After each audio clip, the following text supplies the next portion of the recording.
आज दिनांक 4 ऑगस्ट. आजच्या प्रवचनाचा विषय वासनेला कसे जिंकता येईल. कितीही विद्वान पंडित जरी झाला तरी त्याला स्वतःला अनुभव आल्या वाचून ज्ञान सार्थकी लागले असे होत नाही. पोथी ऐकून ज्याला वैराग्य आले त्यालाच पोथी खरी कळली असे म्हणावे. पोथीत सांगितलेले ऐकून ते जो आचरणात आणतो तोच खरा श्रोता होय. वेदांत हा रोजच्या आचरणात आणला पाहिजे तर त्याचा खरा उपयोग. म्हणूनच सर्व प्रचितींमध्ये आत्मप्रचिती ही उत्तम होय. जो भगवंताला शरण गेला त्याच्यापाशी शब्द ज्ञान नसले तरी त्याला मिळवायचे काहीच उरत नाही.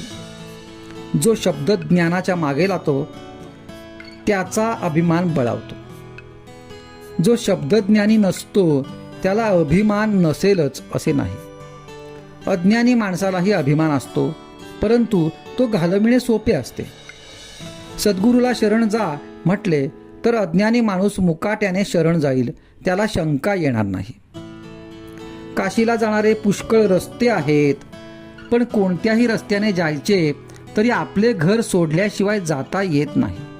हे जसे खरे तसे कोणत्याही साधनात वासना बाळगून किंवा ती देवापासून निराळी ठेवून भागणार नाही. ती देवाची करायला, तिला मारायला देवाचे स्मरण पाहिजे. भगवंताचे होणे हे माझे या जन्मातले मुख्य काम आहे असे समजावे. मी भगवंताचा कसा होईन याचा सारखा रात्रंदिवस विचार करावा. मी दुसऱ्या कोणाचा नाही ही खात्री असली म्हणजे भगवंताचे होता येते. आपले मन वासनेच्या अधीन होऊन तात्पुरत्या सुखाच्या मागे गेल्यामुळे थप्पड खाऊन परत येते. लोक समजतात तितके वासनेला जिंकणे कठीण नाही. आपली वासना कुठे गुंतते ते पहावे.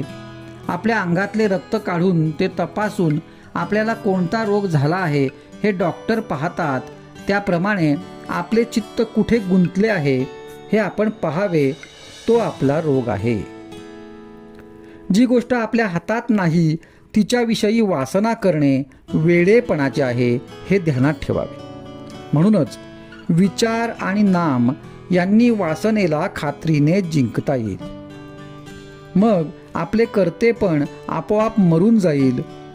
हिमालयावर ज्यावेळी आकाशातून बर्फ पडते त्यावेळी ते अगदी भुसभुशीत असते, पण ते पडल्यावर काही काळाने दगडापेक्षाही घट्ट बनते. त्याचप्रमाणे वासनाही सूक्ष्म आणि लवचिक आहे, पण आपण तिला देहबुद्धीने अगदी घट्ट बनवून टाकतो. मग ती काढणे फार कठीण जाते. भगवंताची वासना ही वासना होऊच शकत नाही. ज्याप्रमाणे कणिक अनेक वेळा चाळून गव्हाचे सत्व काढतात, त्याप्रमाणे विषयाची वासना सर्व नाहीशी झाल्यावर जी उरते ती भगवंताची वासना होय. आजचा सुविचार. वासना मारायला भगवंताचे अधिष्ठान हा एकच उपाय आहे.